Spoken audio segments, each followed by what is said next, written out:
Okay, I'm quickly going to show how to use the grep command and the cut command. These are two very useful tools in writing shell scripts. And first off, I'm going to show you that I have a file here called ffdat for firefighter data.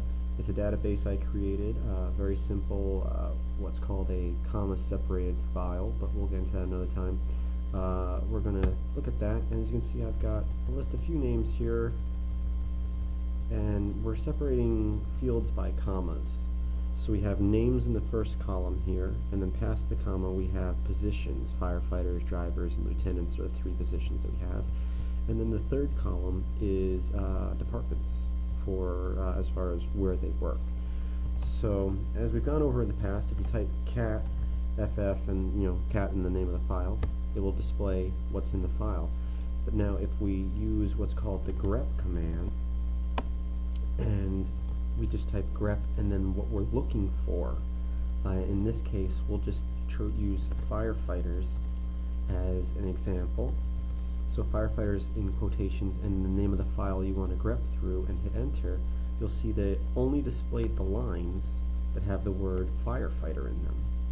And same thing, we can go back here, instead of firefighter we can type in driver for drivers, and you'll see that it lists only the lines that had the word driver in them. So there were 2 drivers, 4 firefighters, and we can also do lieutenants, which you don't have to type out the whole word, although there, if the word lie was in one of the other lines, it will come up, but we'll do that, and you see that there's 2 lines with lieutenants.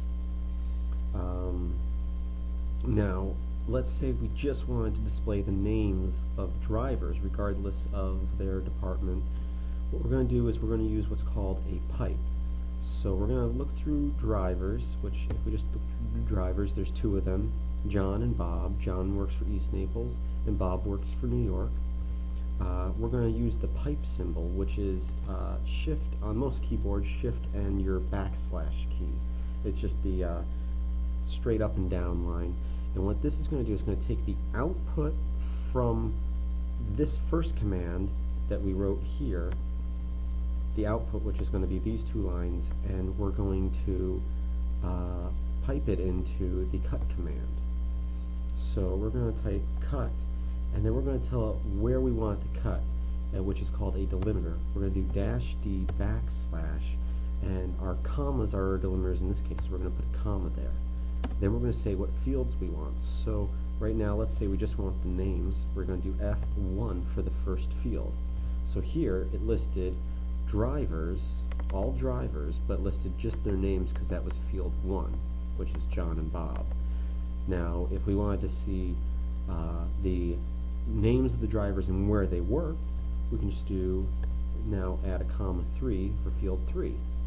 And if we just wanted to see where they worked, we can just do F3, and it shows us just the 3rd column there.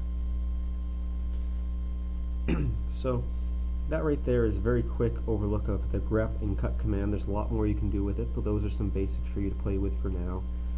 So have fun and be creative.